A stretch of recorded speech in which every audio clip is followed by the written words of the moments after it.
ನಮಸ್ಕಾರ. ಕರ್ನಾಟಕ ಧ್ವನಿಗೆ ಸ್ವಾಗತ.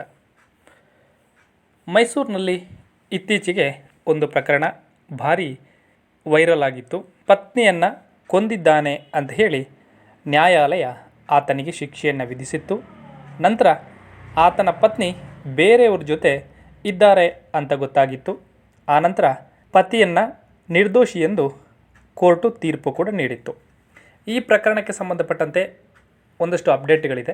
ಪತ್ನಿ ನಾಪತ್ತೆಯಾದ ಕುರಿತು ದೂರು ನೀಡಿದ ಪತಿ ಸುರೇಶ್ ವಿರುದ್ಧವೇ ಪತ್ನಿಯ ಕೊಲೆ ಆರೋಪ ಹೊರಿಸಿ ಸುಳ್ಳು ಪ್ರಕರಣ ದಾಖಲಿಸಿದಂತಹ ಪ್ರಕರಣದ ಕುರಿತು ಮೈಸೂರಿನ 5ನೇ ಜಿಲ್ಲಾ ಹೆಚ್ಚುವರಿ ಮತ್ತು ಸೆಷನ್ಸ್ ನ್ಯಾಯಾಲಯ ನೀಡಿದ ಆದೇಶವನ್ನು ಪ್ರಶ್ನಿಸಿ ಸುರೇಶ್ ಪರ ವಕೀಲರು ಹೈಕೋರ್ಟಿಗೆ ಇತ್ತೀಚೆಗೆ ಮೇಲ್ಮನವಿ ಕೂಡ ಸಲ್ಲಿಕೆ ಮಾಡಿದ್ದಾರೆ.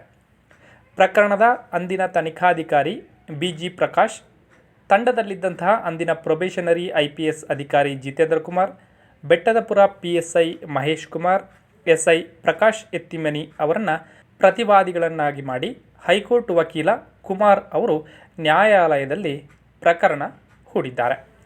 ಪ್ರಕರಣದಲ್ಲಿ ತನಿಖಾಧಿಕಾರಿ BG ಪ್ರಕಾಶ್ ವಿರುದ್ಧ ಮಾತ್ರ ಪ್ರಕರಣವನ್ನು ದಾಖಲಿಸಲು ಜಿಲ್ಲಾ ನ್ಯಾಯಾಲಯ ಸೂಚನೆಯನ್ನು ನೀಡಿತು. ಸುಳ್ಳು ಪ್ರಕರಣ ಸೃಷ್ಟಿ ಮಾಡುವಲ್ಲಿ ಭಾಗಿಯಾಗಿದ್ದಂತಹ ಇತರ ಅಧಿಕಾರಿಗಳ ವಿರುದ್ಧವೂ ಕೂಡ ಪ್ರಕರಣವನ್ನು ದಾಖಲಿಸಬೇಕು. ಆದೇಶದಲ್ಲಿ ಸುರೇಶ್ ಅವರನ್ನು ಆರೋಪಿ ಅಂತ ಉಲ್ಲೇಖ ಮಾಡಲಾಗಿದೆ. ಅದರ ಬದಲಾಗಿ ಸುರೇಶ್ ಅವರನ್ನು ಸಾಕ್ಷಿದಾರ ಎಂದು ಗುರುತಿಸಬೇಕು. ಹಾಗೆಯೇ ಆರೋಪಿ ಸ್ಥಾನದಲ್ಲಿರುವಂತಹ ಅಧಿಕಾರಿಗಳು ಸುರೇಶ್ ಅವರಿಗೆ 5 ಕೋಟಿ ಪರಿಹಾರವನ್ನು ನೀಡಬೇಕು ಎಂದು ಮನವಿ ಸಲ್ಲಿಸಲಾಗಿದೆ ಅಂತ ಸುರೇಶ್ ಪರ ವಕೀಲರು ಆಗಿರುವಂಥ ಪಾಂಡು ಪೂಜಾರಿಯವರು ಮಾಹಿತಿಯನ್ನು ನೀಡಿದ್ದಾರೆ.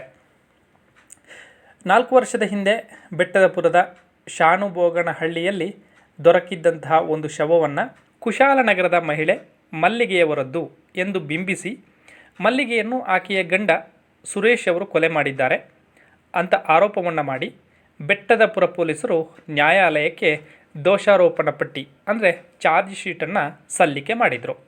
ಸುರೇಶ್ ವಿಚಾರಣಾಧೀನ ಕೈದಿಯಾಗಿ ಜೈಲಿಗೂ ಹೋಗಿ ನಂತರ ಜಾಮೀನಿನ ಮೇಲೆ ಬಿಡುಗಡೆ ಆಗಿದ್ದರು.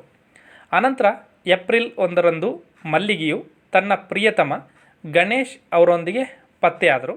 ಈ ಬಳಿಕ ಪ್ರಕರಣಕ್ಕೆ ಅಚ್ಚರಿಯ ಹೊಸ ತಿರುವುಗಳು ಸಿಗ್ತಾ ಹೋಯಿತು. ಈ ಬಗ್ಗೆ ವಿಚಾರಣೆ ನಡೆಸಿದಂತಹ ನ್ಯಾಯಾಲಯ ಪೊಲೀಸ್ ತನಿಖಾಧಿಕಾರಿಗಳ ಕರ್ತವ್ಯ ಲೋಪವನ್ನು ಎತ್ತಿ ಹಿಡಿದು ಪೊಲೀಸರೇ ಈ ಪ್ರಕರಣದಲ್ಲಿ ತಪ್ಪು ಮಾಡಿದ್ದಾರೆ ಅಂತ ಹೇಳಿ ಆದೇಶವನ್ನು ಕೂಡ ಹೊರಡಿಸಿತ್ತು.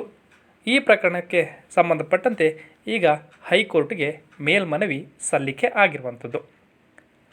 ವಿಡಿಯೋ ನೋಡೋದಕ್ಕಾಗಿ ಧನ್ಯವಾದಗಳು. ನೀವಿನ್ನೂ ನಮ್ಮ ಚಾನಲನ್ನು ಸಬ್ಸ್ಕ್ರೈಬ್ ಮಾಡಿಲ್ಲ ಅಂದರೆ ಕೂಡಲೇ ಸಬ್ಸ್ಕ್ರೈಬ್ ಮಾಡಿ.